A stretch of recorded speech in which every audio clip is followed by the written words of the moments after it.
जो नेता ये भाषण दे रहे हैं वो अपने बच्चों को तो अमेरिका में पढ़ा रहे हैं और आपके बच्चों से यहाँ जुलूस में झंडा ढोवा रहे हैं। उन नेताओं को आपसे कम हम भी नहीं जानते हैं। मैं भी करता हूँ और आप सबों को करनी चाहिए, क्योंकि आप एक शिक्षित व्यक्ति हैं, बिहार को बदलने की बात कर रहे हैं, इसका विरोध कहीं से नहीं है।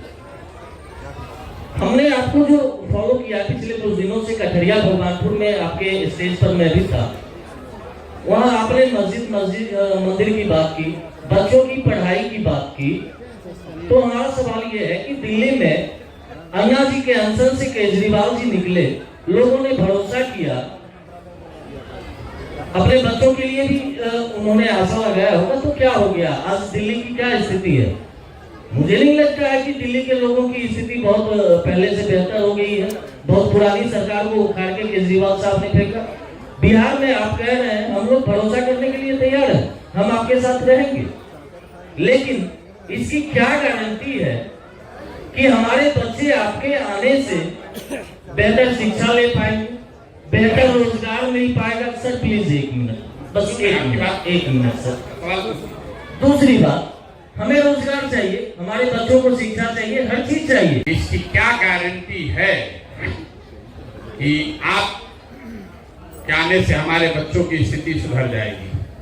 आप पर भरोसा क्यों करें? वही बात यही भी कह रहे हैं, इतनी देर से हम आपको यही कह रहे हैं कि भैया मेरे पर तो बिल्कुल भरोसा मत करो, मेरे पर भरोसा मत करो। 100 बार कहे, आपने कहा कि आपने हमारी सभा सुनी है पहले, तो वहां पर भी मैंने ये नहीं कहा होगा कि हम पर भरोसा करके हमको वोट दे दो, हम आएंगे तो सब ठीक कर देंगे। हम तो आपको बेसिक बात बता रहे हैं, आप वोट किसको दें ये आपका निर्णय है, लेकिन किस बात के लिए दें ये आपको बताया जा रहा है। आप सांस्कृतिक विरासत के लिए देना चाहते हैं, बिल्कुल दें, लेकिन साथ में अपने बच्चों के रोजगार की भी चिंता कर लें। मंदिर आप जाते हैं तो आपसे कम मंदिर हम भी नहीं जाते हैं, लेकिन आप मंदिर जाते हैं इसलिए हम अपने बच्चों की पढ़ाई की चिंता न करें, ये भी आपको अधिकार नहीं है। जैसे हमें अधिकार नहीं है कि आप अपनी सांस्कृतिक विरासत और शिक्षा दोनों को क्यों सोच रहे हैं। आप यही कह रहे हैं भाई आप पढ़ाई के बाद क्या कर रहे हैं, हम तो मंदिर पे देना चाहते हैं। सुन तो लो भाई, आपका सवाल हिंदी में उतना समझ में आ गया।